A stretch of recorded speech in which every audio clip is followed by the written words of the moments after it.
For more than 50 years, patriots have risked life, reputation, and wealth to warn America that enemy insiders were working in secret, dishing out small doses of socialism until one day America would wake up to find we have a Soviet-style one-world government.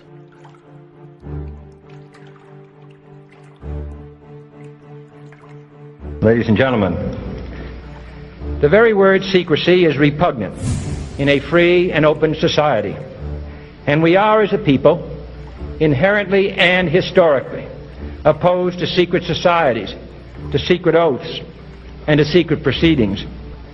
For we are opposed around the world by a monolithic and ruthless conspiracy that relies primarily on covert means for expanding its sphere of influence, on infiltration instead of invasion, on subversion instead of elections, on intimidation instead of free choice.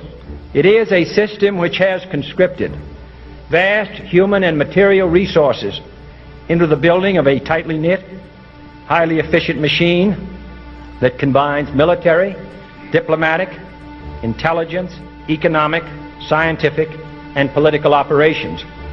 Its preparations are concealed, not published. Its mistakes are buried, not headlined. Its dissenters are silenced, not praised. No expenditure is questioned, no secret is revealed. That is why the Athenian lawmaker Solon decreed a crime for any citizen to shrink from controversy. I am asking your help in the tremendous task of informing and alerting the American people, confident that with your help, man will be what he was born to be, free and independent.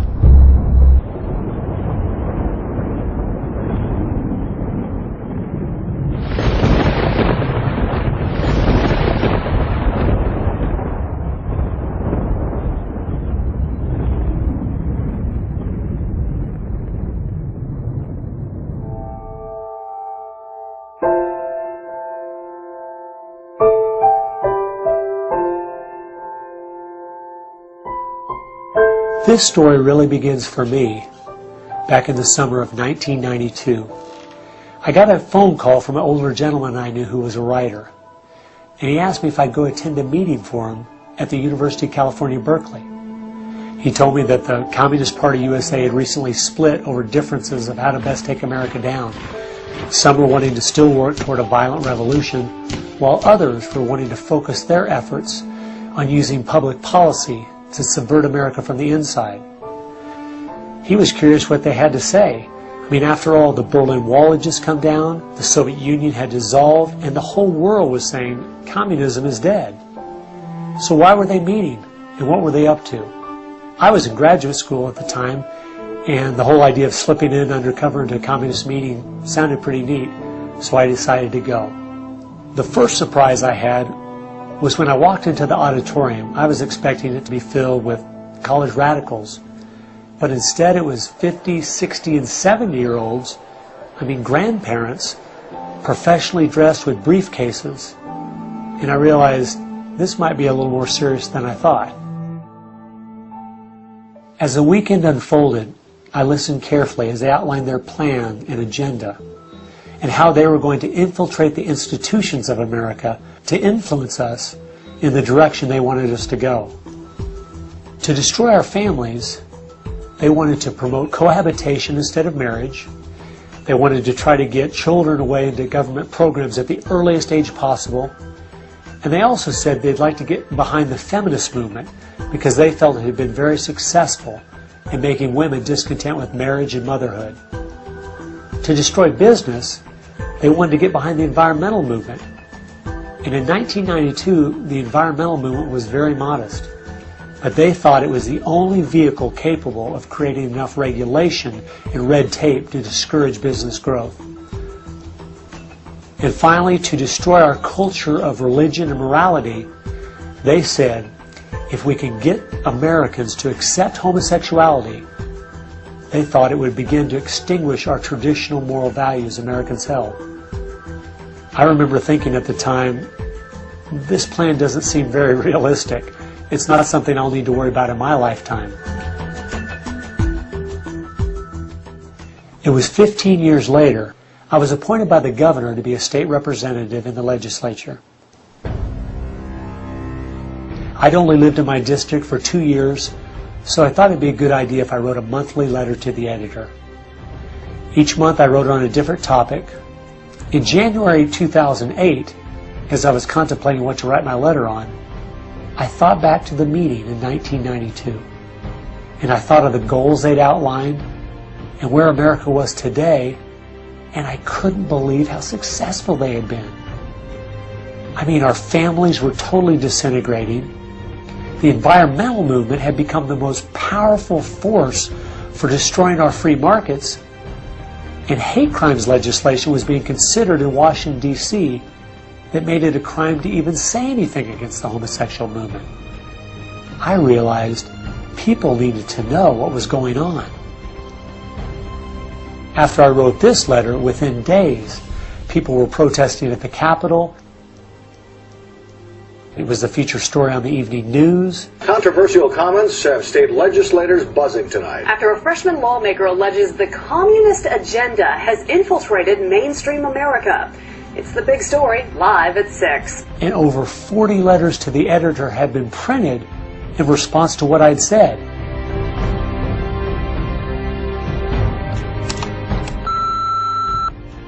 Hey, I just wanted to give you support on your newspaper article. Don't let them grind you down. Bye. I realized then I'd hit on something. One of the letters written in my defense stated that a book from 1958 had outlined a similar agenda. And this got my attention. The book was The Naked Communists by Cleon Skousen, who had been a former FBI agent. And inside the book it documented 45 current communist goals from 1958. And as I slowly read through the list, seeing how specific their agenda had been to subvert us on the inside, I couldn't believe it.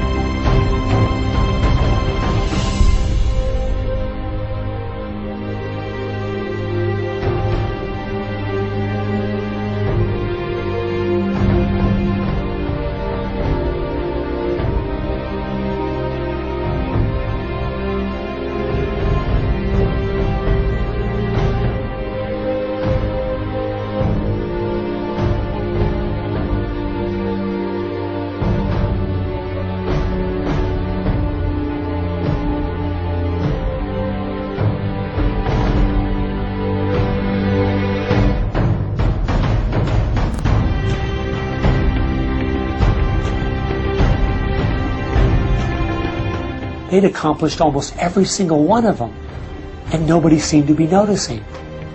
For at least the last 50 years, they'd been working actively behind the scenes, in the shadows, trying to move our people and our culture in a direction that was designed to destroy it. A part of that plan, of course, is to induce the gradual surrender of American sovereignty, piece by piece and step by step, to various international organizations, of which the United Nations is the outstanding but far from the only example.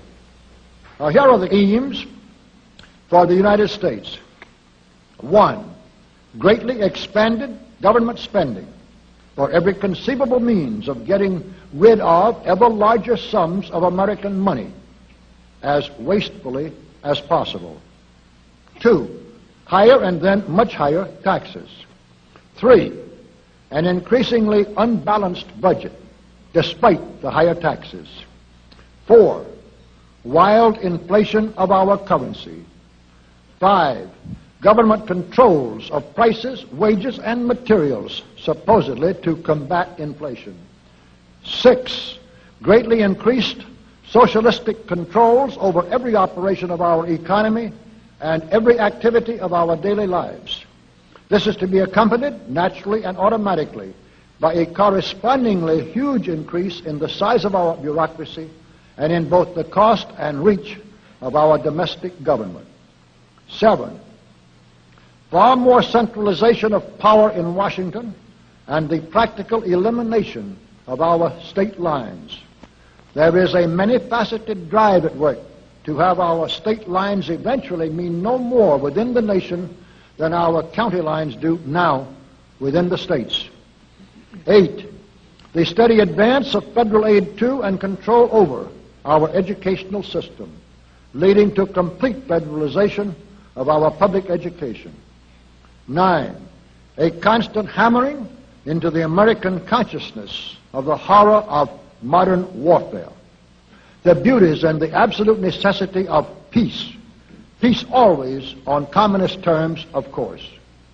And 10, the consequent willingness of the American people to allow the steps of appeasement by our government which amount to a piecemeal surrender of the rest of the free world and of the United States itself.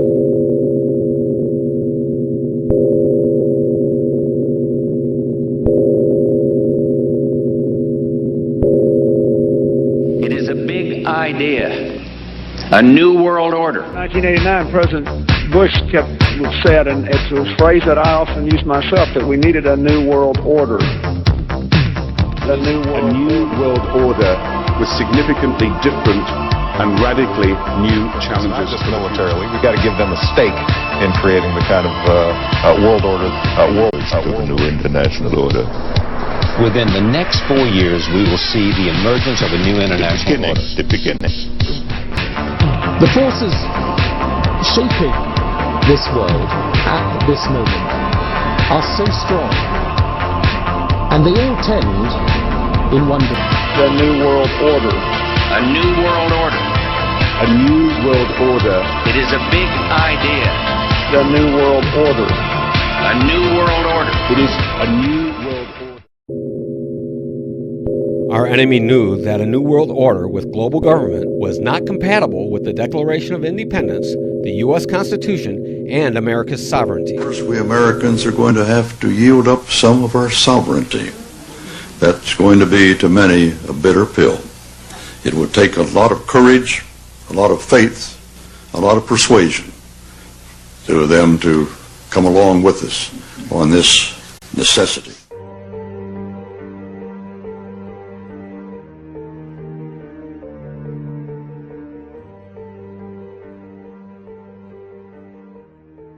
Using environmental policies as a tool to put control of the world's people, land, economy, and natural resources in the hands of an elite Soviet-style cabal, which some would call communism.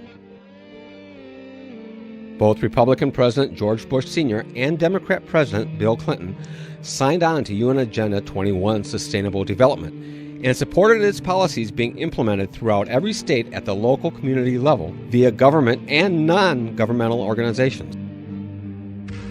Here is a quick chronology illustrating how the plan for a New World Order, aka a global Soviet-style government, came to include the USA and how that plan is working.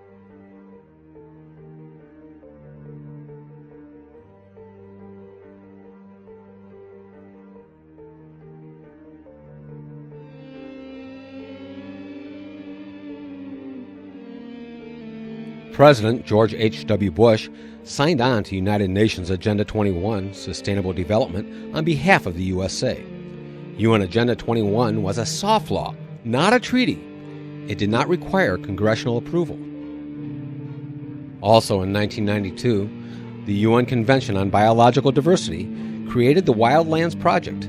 The Wildlands Project is a major component of UN Agenda 21. Environmental groups have effectively created a public image as organizations caring for helpless species and protecting environments. This has allowed them to implement an agenda in America that, if fully exposed, would be opposed by the majority of the people.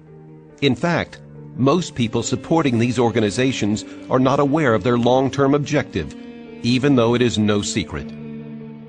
Take a look at the Wildlands map. It defines where environmentalists want to take America in the very near future. The areas in red will be off limits to humans. The areas in yellow represent buffer zones, where limited use is allowed primarily to travel to and from populated areas. The areas in green are where normal use by humans will be allowed. However, By the environmentalists' own admission, these normal use areas would be restricted. When this plan was first published in 1992, the author, Reed Noss, explained how their agenda would affect the human population. He stated, eventually a wilderness network would dominate a region and thus would itself constitute the matrix, with human habitations being the islands.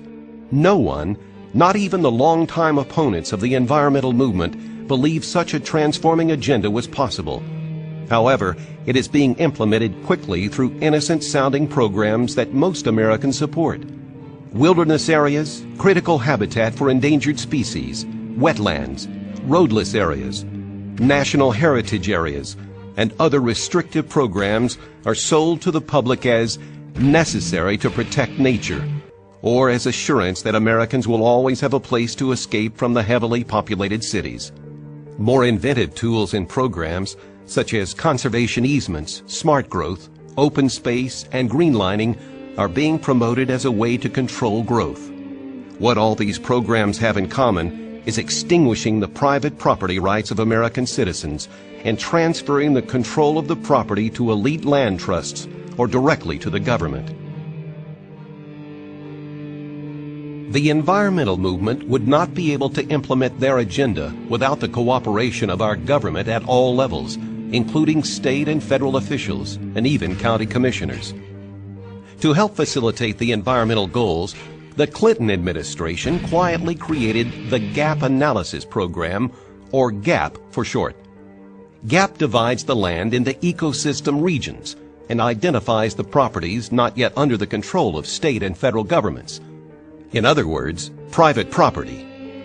These private holdings are then targeted for preservation by government agencies and land trusts through conservation easements, purchase, and condemnation. Although the GAP program has not been completed in all states, the data from this project is already being strategically used to target landowners. Not surprisingly, the areas of protection defined by GAP follow closely along the same boundaries as those shown on the Wildlands map. It is frightening to see how much of America's land has recently been consumed as a result of this agenda. For instance, the state of Florida utilized the data from GAP to implement an aggressive preservation plan called Florida Forever. Since the early 1990s, over 2 million acres in the state of Florida have been locked up through this program. The private property owners within the target area were forced to give up their land under the pressure of extreme environmental regulations, purchase, and outright condemnation. And the Florida Forever campaign is not complete. At the current rate that environmentalists are implementing their agenda in every state, in every county, and soon in every town, private property is quickly being eliminated. It will not take the 80 to 100 years they originally projected to complete their task. They are much closer to achieving their goal than anyone realizes. Environmentalists have scared Americans into thinking that if we continue to live as we are today, the earth will self-destruct, species will die, and the globe will be covered with development.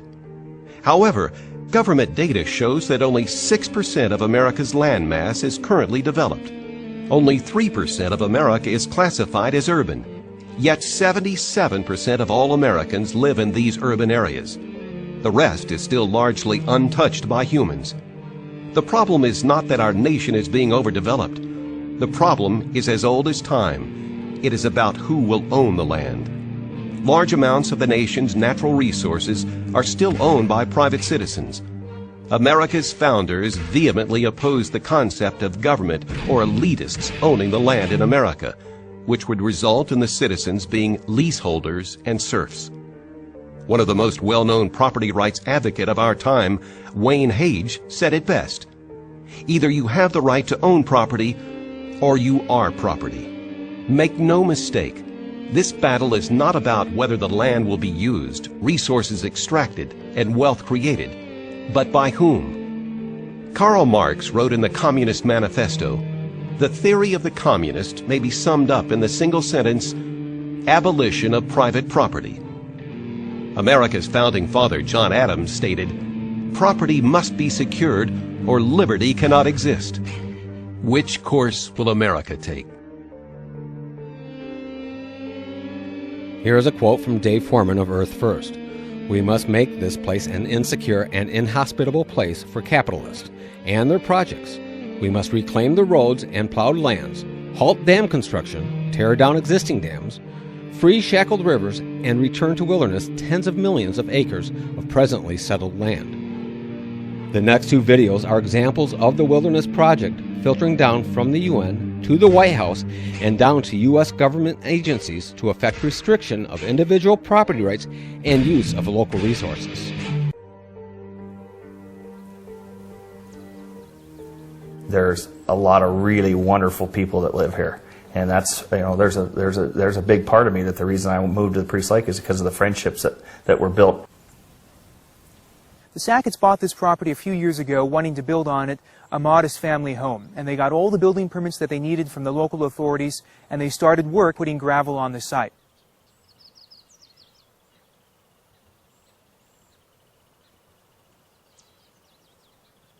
There's actually homes in front of ours, but what appealed to us is there is an easement for the secondary property owners to have access to the lake. And how we were going to position the house is the view would be, we would have a clear view of the lake, clear to the south end of Priest Lake. Well, naturally, we all have dreams, and you know, it was exciting. You're applying for a permit in Bonner County to build a house. Yeah, they give you a checklist, actually. A checklist, and it says, okay, sewer sign off where you're going to hook up to your building plans as your house plans. They have to see a schematic of that. Before the gentleman that we had purchased the property from had checked with the Corps of Engineers, and he said it was fine to build on. We were 90% done with getting ready to start putting footings when the EPA showed up and told us to quit working. The agency has argued that the Sacketts violated the Clean Water Act when they started to build their family home for themselves. There was 3 of them. And told whoever was running the piece of equipment at that point in time, we want you to stop and we want to see your permits for filling in a wetland. And then the phone calls started. Them saying, you can't do anything, you need to stop immediately, you need to, you know, where's your wetlands permit? If you're building, if you buy a piece of property, you should know if it's in wetlands. So, therefore, I started to do research. And I said, so how do I find this piece of property in the wetlands inventory? And she says, here's the coordinates. And when I actually pulled up the coordinates, it's not on there. The coordinates that she gave me for our piece of property was not on there. They did not give us anything in writing of what we did wrong. They just said, you're building in wetlands, you have to stop. Okay, prove to us that we're doing something wrong. And after 2 certified letters to the EPA, we finally got something in writing. 7 months later. I think they bullied us. I think they intimidated us. I think that's the tactics they use. You feel very small. You feel like you're the underdog. You feel, why would we even try and do this? How can we fight them? How do we move forward with our life? And then, you know, we had an attorney at this time, Les Weatherhead, that, you know, he explained to us, he said, this is a huge fight you guys are taking on. He goes, and it's going to be very costly, and you will probably not win. They're the government. The Sacketts, represented by PLF, filed a lawsuit in federal court demanding that they have an opportunity to prove that there are no wetlands on this property, that they can go ahead and build their home without EPA saying no. If we don't fight, you know, we're looking at a lot of fines, and they're going to, you know, they want us to put the property back the way it was, fence it, pay them penalties, and you know they're threatening you with $30,000 or whatever that number is a day, and you know all that stuff is, you know, weighs on you. It's like, well, how do we get out of this? There will be nothing left of the company. There'll be jobs that are, you know, 40 jobs that will be lost. We didn't have the financial means to fight them, especially on a lot that's not worth enough money to fight that. This spring of 2008, when we found out the PLF was going to take our case on, I was grateful that it felt like somebody was actually in our corner now.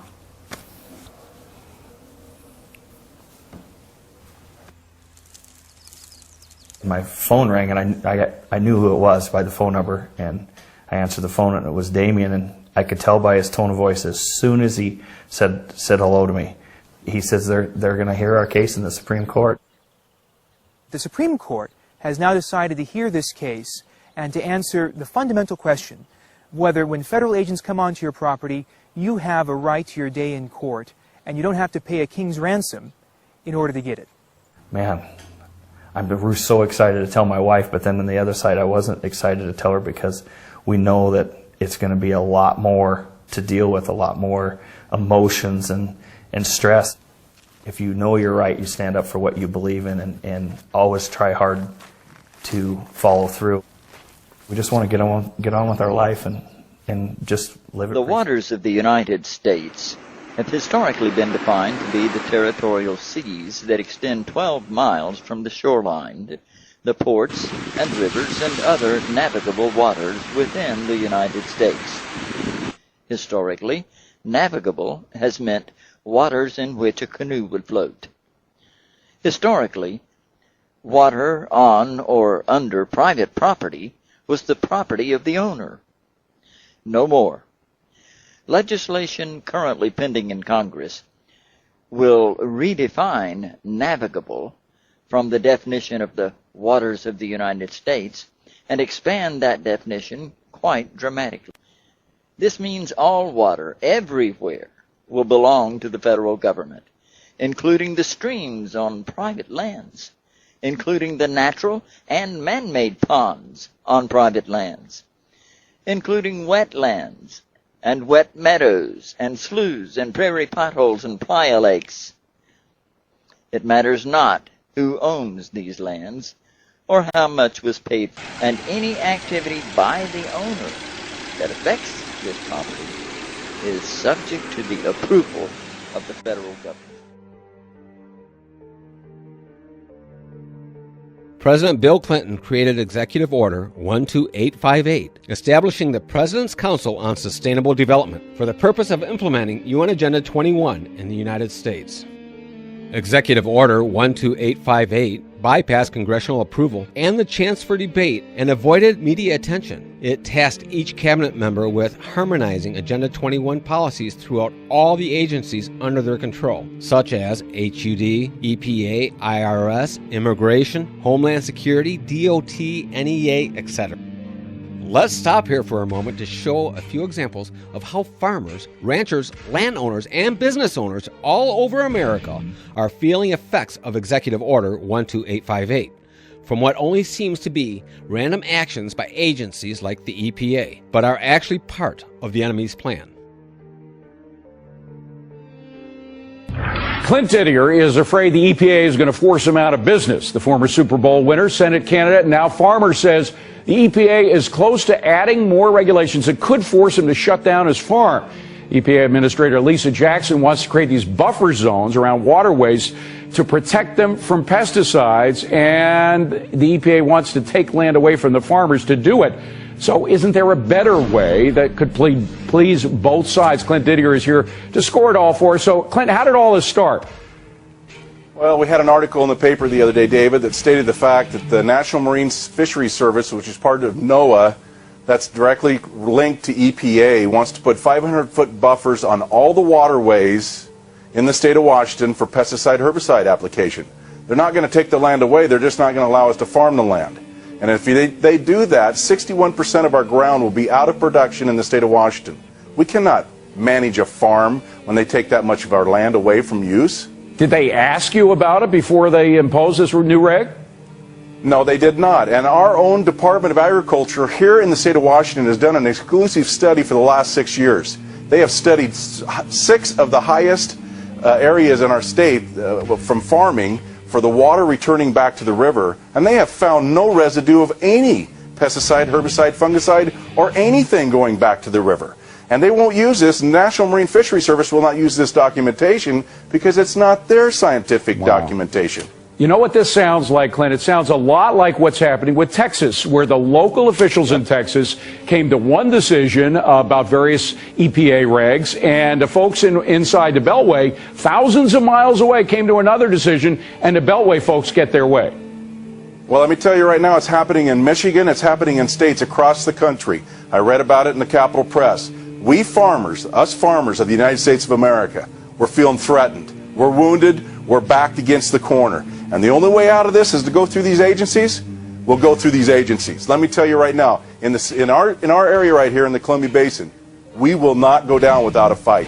If they want to fight, we're ready. But how do you do it, Clint? I mean, as much as I understand your reasons for it, and I encourage you to fight for your rights as this thing goes, but doesn't federal law trump state law all the time? This is not federal law. These are agencies that are using the courts and a judge by the name of John Cooner in Seattle to implement their agenda. These are not federal laws. That's the key. It's not, I misspoke. It's not a law. It's a regulation put forth by one branch of government. And we are supposed to have equal and separate branches of government. And we are a federalist society. So, I mean, the states are supposed to have rights. What is your recourse now? Where do you go? What do you do? States' rights supersede the federal government, by the way, too. But let's put that into check, too, according to our Constitution. And that's the thing. I'm glad to see they finally read it. What do? We get people active across the nation. Start calling your congressmen and senators. Tell them no way on these buffer zones. Until there is official documentation, scientific documentation, that shows that we're hurting. We've had two of the biggest runs of salmon in historic history that have ever come back to the Columbia River. The runs are increasing, and they're not even really addressing, if there was a problem, the true problems. The Caspian terns, the mammals, the 1972 Marine Mammal Act that protects seals and sea lions that are now overpopulated to the point they can't keep them off the docks in San Francisco. Right. There are so many other things. And you put your finger on it earlier, Clint, which is the fact that you folks care much more about the environment that you live in than the folks thousands of miles away in the Beltway. You're darn right, because we live on that ground. This is our livelihood. And if they try and take it away, they are in for a fight. And yet, this is the last frontier, David, for rugged individualism, self-reliance, and personal responsibility is the American farmer. And by God, we're going to hold on. Family members from the earliest age helping out on the farm. But new rules under consideration in Washington could change all that and end up costing everyone in the process. News Channel 25's Mark Wiggins joins us live in the newsroom with what farmers are saying and what the government isn't. Mark? Well, Bruce, despite our calls, the U.S. Department of Transportation wouldn't talk to us about what they're considering. But Central Texas farmers had plenty to say. At age 10, I was on a tractor. For as long as most can remember, it's been the first step, the initiation into working the family farm. But it could one day be a thing of the past.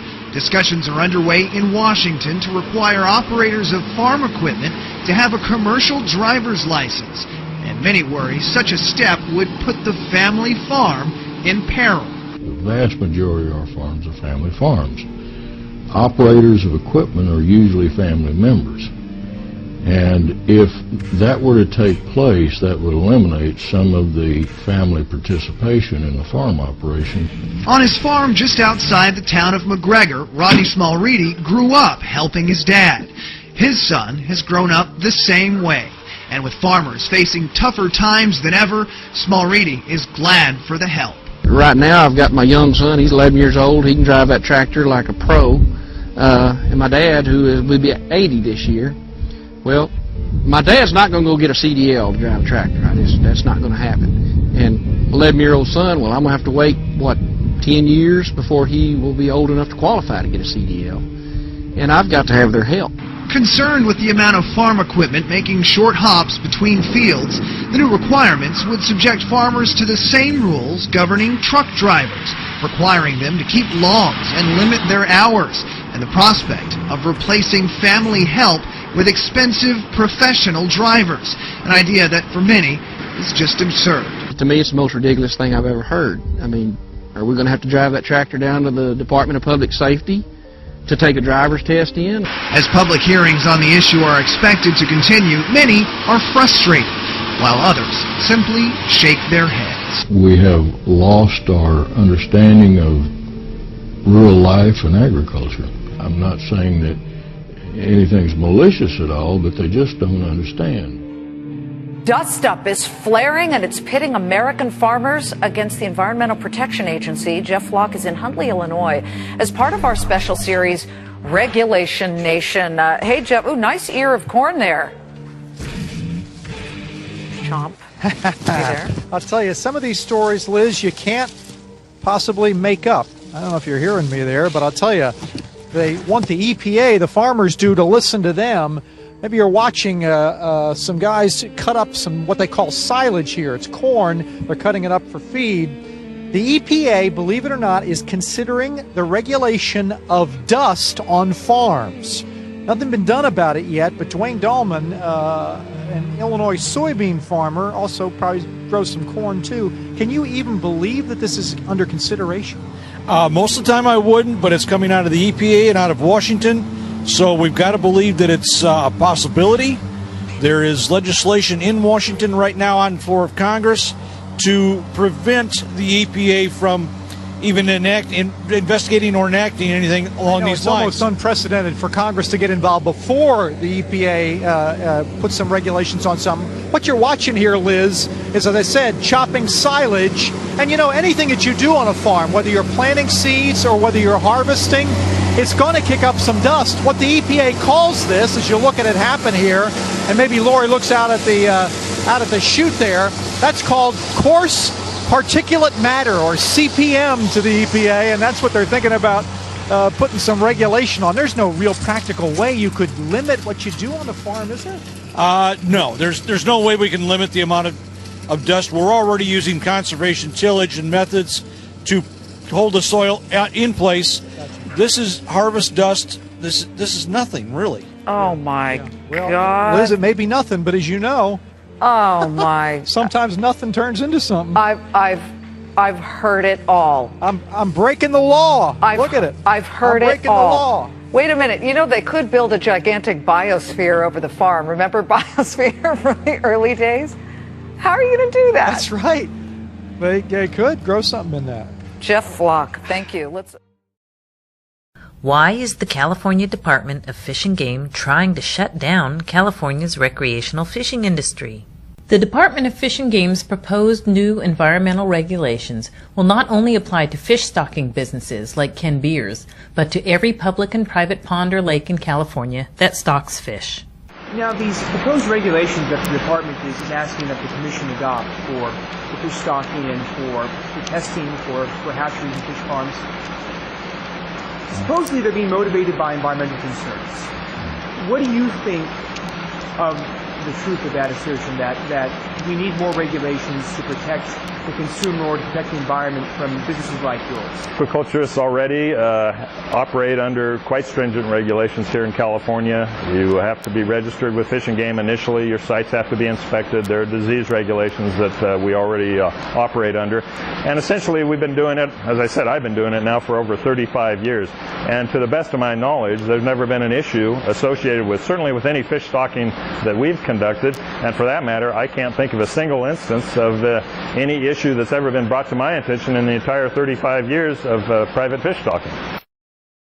One of the things that they've come up with is they want to have every pond, lake, stream, and so forth certified by a certified biologist to actually come out and conduct an environmental study to determine whether or not the stocking of fish will have an impact, a negative impact, on native species. Some lakes will not be able to afford the thousands and thousands of dollars it will require to do this environmental impact study. What would you estimate would be the economic impact on your business if the entire proposal of regulations were adopted? Well, we're fortunate in terms of the fish stocking regulations. As I said, it's a relatively small part of our business. There's a number of other companies, for instance, the trout industry, that virtually 100% of the trout that are grown in the state are for recreation stocking, and virtually none are grown specifically for food. There are other warm water fish growers that specifically target fish stocking. For them, these regulations will probably result in them going out of business. Pacific Legal Foundation is representing the California Association for Recreational Fishing in challenging these new regulations. But the impact of the regulations goes far beyond those involved in the recreational fishing industry. Obviously, if you're not a fisherman, you may say, oh, this won't affect me so much. The initial stage will affect anyone who likes to stock fish, anyone who might have grandkids whose first fishing experience is probably going to be catching a little bluegill in someone's private pond. That's what's going to be affected initially. 2 or 3 years down the road, if the disease regulations take place, what's going to happen is fish farms are going to go out of business in the state of California. California is the #1 state in the production of sturgeon. We basically invented it here. And caviar, I might add. Largemouth bass, #1 in the state, or #1 in the nation. We also grow a significant amount of catfish, a significant amount of tilapia, which you're starting to see in restaurants now. All of these fish are being grown in-state and are sold locally in-state. So you're talking about sources of local food. We're the biggest fish farm in the state of California. We don't deliver more than 90 miles away. All of our fish goes just to the Bay Area. So it's sold fresh, quite often the same day that we deliver it. And so you're going to be seeing this great source of food, very reliable source of food, and in a few years it may be a thing of the past and we'll be importing just more fish from overseas.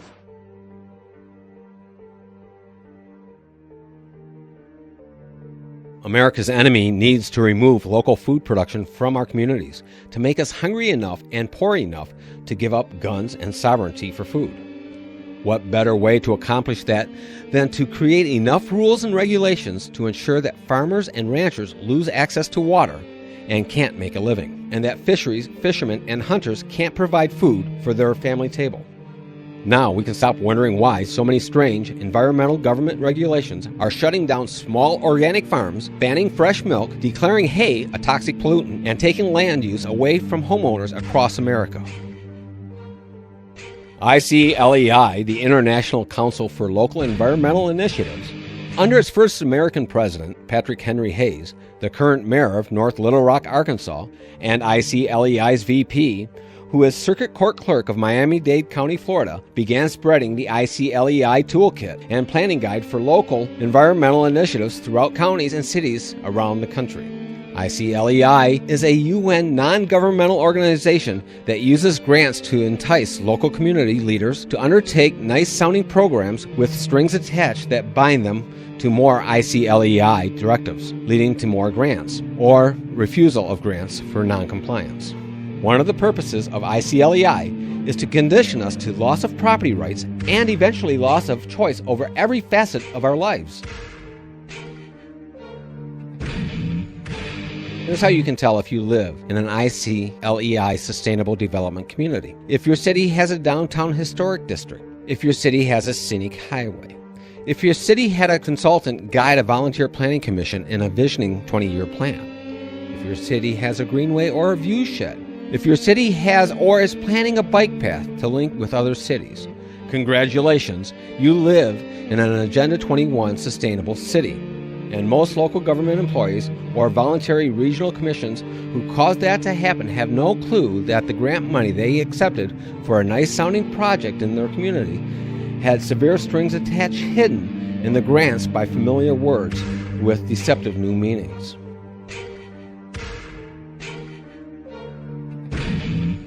The UN Biosphere Wildlands video showed how we will be herded into small, crowded villages or cities. Smart growth focuses on plans to control the population in small, tightly packed urban villages where choice over every aspect of life is planned for the people, not by the people. Let's take a look at a slick sales pitch showing a utopian graphic model to entice unsuspecting residents in Kansas City, Missouri to assume the best for their future when they are moved from their private homes into their urban villages, complete with light rail systems, greenways, bike paths, and view sheds. Arkansas Governor Mike Beebe heads the Global Warming Commission, which has as its goal to replace cars with bikes in the future.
At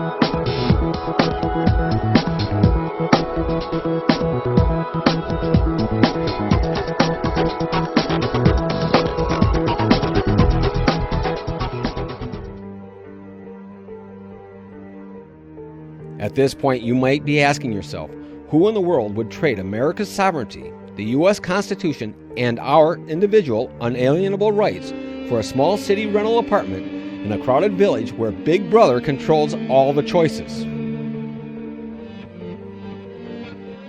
Here are some major areas where UN control in America has been increasing, while the United States Congress and court system have allowed the heart of the U.S. Constitution to be carved out inch by inch. As more and more people are adversely affected by Agenda 21, more people are waking up to the fact that government regulations are violating the Constitution and threatening America's sovereignty. However, there are 4 additional, even bigger threats related to our affiliation with the UN that have already cast a tall shadow on America's sovereignty. They are: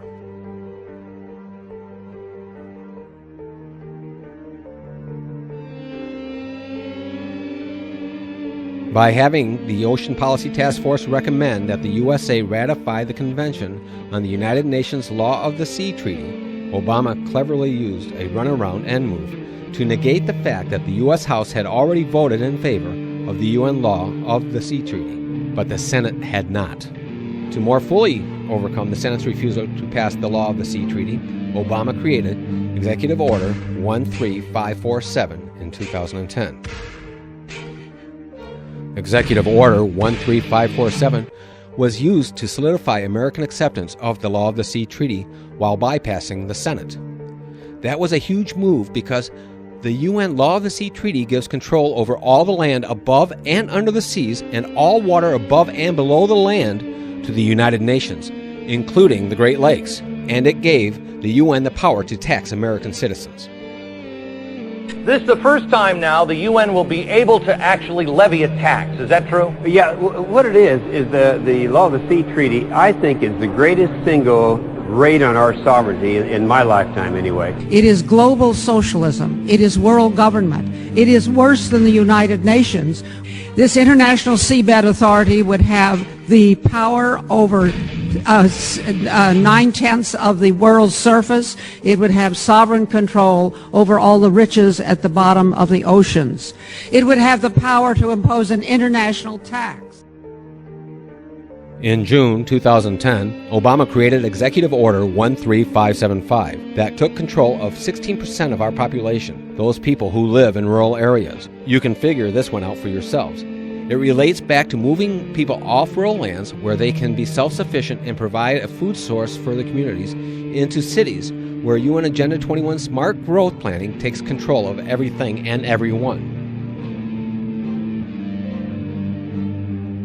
If you live in the heartland of America, you have to listen up.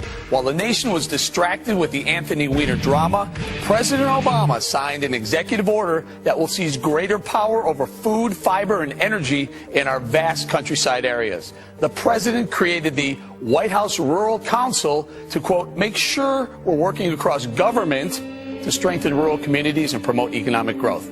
Sounds great, but get this. The council involves a long list of the most powerful people in America. Treasury Secretary Tim Geithner, the Defense Secretary's on it, Attorney General Eric Holder, even the head of Homeland Security, Janet Napolitano. Why would Homeland Security be involved in exerting power and influence over the heartland? Why would the Defense Department be involved in promoting economic growth?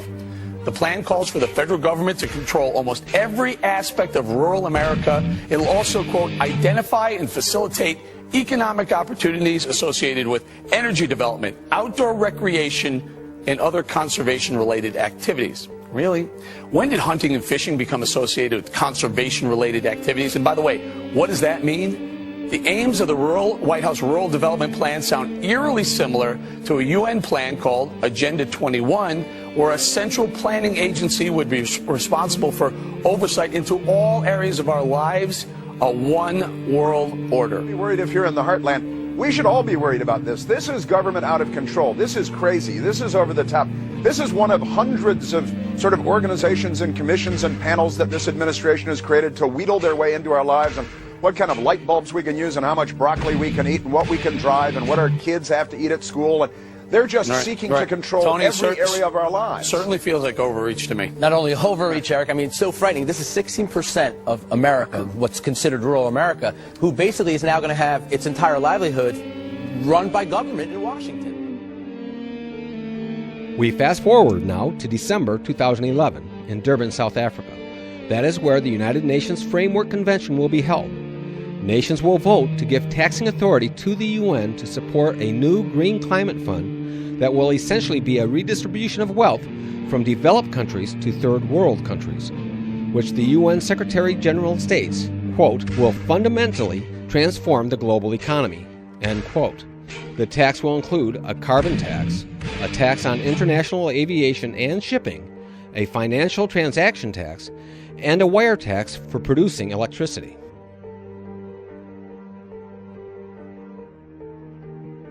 In the USA, only Congress has the power to levy a tax on the American people.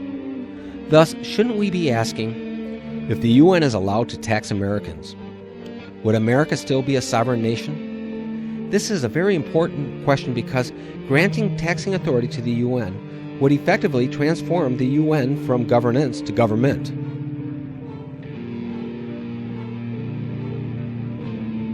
Here is what former Governor Mike Huckabee thinks about the UN. If you had any opportunity to watch some of the proceedings of the United Nations this week, perhaps you came to the point as I did. I told people I was close to having an Elvis moment and shooting the television out with a gun. Because as I watched this outrageous parade of complete lunatics, from Muammar Gaddafi to Mahmoud Ahmadinejad to Hugo Chavez go and rant the most nonsensical things for endless minutes. Gaddafi spoke so long, he was given 15 minutes, he spoke for 95. His own interpreter collapsed at the 75th minute. I'm not making this up. Collapsed at the 75th minute and screamed, "I can't take it anymore." His own interpreter.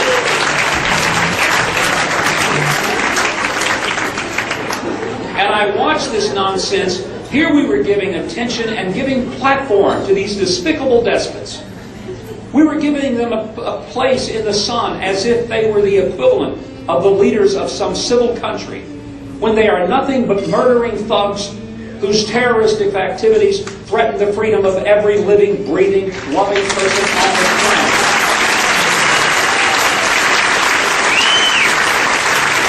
And as I thought, enough. It's time to get a jackhammer and to simply chip that part of New York City, let it float into the East River, never to be seen again.